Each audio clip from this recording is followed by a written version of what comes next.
Halo Pak De Lover, ketemu lagi ya sama Pak De. Dan seperti biasa, kali ini Pak De bakal mendongeng sebuah alur cerita dari film-film yang kalian request. Dan untuk hari ini, requestan datang dari teman kita berikut ini.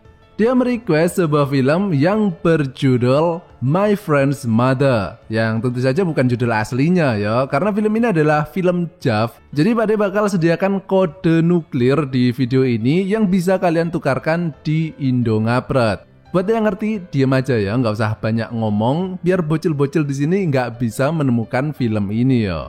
Dan film ini dibintangi oleh artis JAV legenda yang pastinya para master JAV di sini sudah pada tahu lah ya. Film ini sendiri menceritakan tentang seorang ibu satu anak yang lama banget ditinggal oleh suaminya, dan karena lubang kehampaan itu perlu diisi ya. Akhirnya dia pun kemudian menjadi target bulan-bulanan kedua temen anaknya. Standar lah ceritanya ya. Jadi ya langsung saja kita masuk ke video. Silakan klik dulu tombol subscribe-nya, klik kalau sudah. Silakan duduk yang manis, jejer yang rapi. Siapkan pelumas sachet, jamu purwoceng, kunci Inggris, dan Pak De puter intro nih Pak De.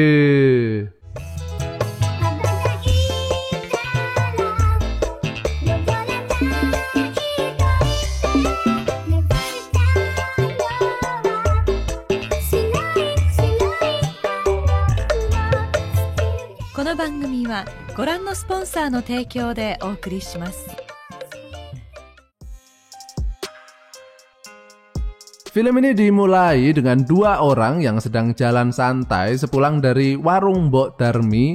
Dia ini bernama Kenji dan Meguri. Mereka ini adalah ibu dan anak yo, ceritanya. Nah, ketika mereka ini sedang jalan-jalan nyantai ini, tiba-tiba dari arah seberang terlihat dua orang cowok. Mereka ini adalah teman semasa kecil Kenji yang bernama Yuya dan Masato. Tapi mereka ini bukan teman deket yo. Bahkan bisa dibilang mereka ini jarang banget bergaul dengan Kenji, karena Kenji ini adalah tipe orang yang penyendiri gitu ya.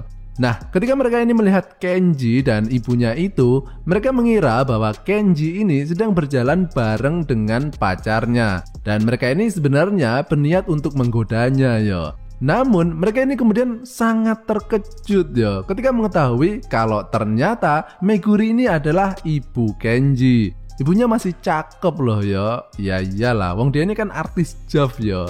Tapi emang sih, Meguri ini adalah salah satu artis JAV yang sudah berumur, namun aura sensualnya itu masih sangat terpancar ya. Ada yang setuju nggak dengan pendapat Pak De barusan?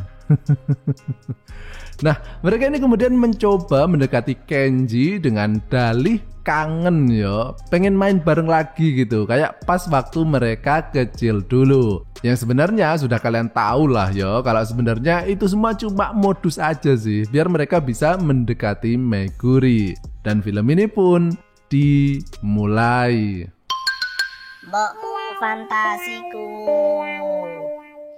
Keesokan harinya, mereka pun datang ke rumah Kenji dan terlihat Meguri yang sedang menyiapkan suguhan susu cap nona, susu cap janda. Ya meskipun dia ini ceritanya bukan janda ya, tapi suaminya itu lama banget nggak pulang-pulang dari luar kota.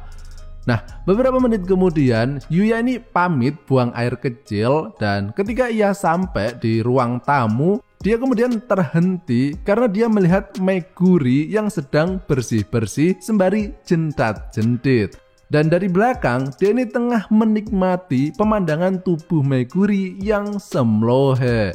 Dan tiba-tiba terdengar suara bel ting-tung, dan ternyata itu adalah kurir JNE yang mengantar paket untuk Meguri. Sementara itu, Yuya yang dari tadi tengah mengikuti Meguri kemudian mengetahui kalau ternyata isi paket tersebut adalah tongkol jagung sintetis yang bisa geter-geter itu. Dan Meguri ini kaget ya mengetahui Yuya yang tengah melihatnya.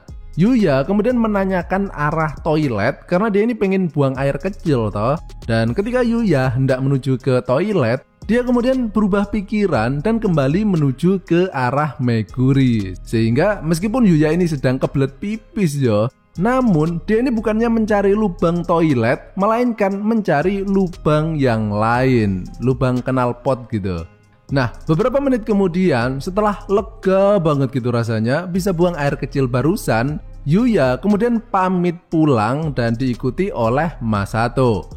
Keesokan harinya terlihat Kenji dan Masato yang tengah menunggu Yuya di pinggir jalan karena mereka ini janjian mabar pepeng shot ya. Namun kemudian Masato mendapatkan SMS kalau Yuya nggak enak badan sehingga nggak bisa ikut acara tersebut. Dan karena Yuya nggak ikut, si Masato ini pun juga ikut-ikutan nggak jadi ikut main game tersebut. Sehingga Kenji ini kemudian berangkat sendirian ke warung Mbok Darmi buat nebeng wifi gratisan. Namun ternyata semua itu tadi cuma bohong semata. Karena ternyata Yuya ini bukannya sakit, melainkan tengah berada di rumah Kenji untuk menemui Meguri. Karena kemarin itu dia cuma bisa menikmati servis sedotan vakum cleanernya saja toh. Sehingga sekarang ini Yuya berniat untuk menikmati bikang anget milik Meguri. Nah, sementara itu, Masato yang curiga dengan tingkah laku Yuya, dia pun kemudian pergi juga ke rumah Kenji. Dan di sini, tanpa sepengetahuan siapapun, Masato kemudian merekam adegan bercocok tanam tersebut. Beberapa jam kemudian setelah selesai, Yuya kemudian pamit pulang dan mengatakan besok dia bakal datang lagi untuk meminta jatah rutin. Dan ketika Yuya sudah pergi, Meguri ini kemudian terkejut ya, karena dia nggak tahu kalau di belakangnya tadi sudah ada Masato yang menunggunya.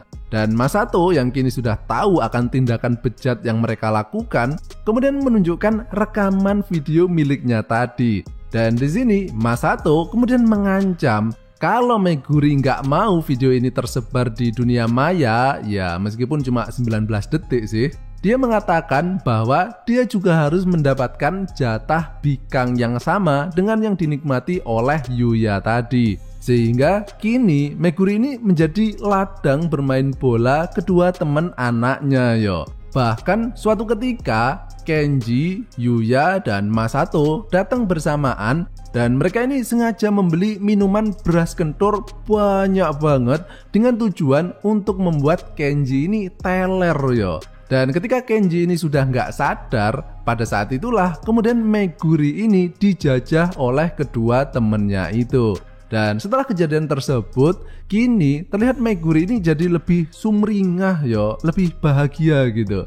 Bahkan ketika ia ditelepon oleh suaminya, dia ini juga bilang untuk jangan terlalu mengkhawatirkannya dan fokus saja kerja. Karena Meguri ini sekarang udah agak bingung lagi yo untuk mendapatkan jatah nutrisi batang hariannya. Sementara itu, Kenji ini sampai sekarang juga nggak pernah tahu tentang kelakuan busuk temen-temen mereka. Jadi bisa dibilang Kenji ini di film ini apes banget ya, karena kebagian jatah peran sebagai anaknya kan. Kelakuan bejat mereka pun berlangsung hingga akhir zaman atau akhir syuting lah ya. Dan film ini pun berakhir.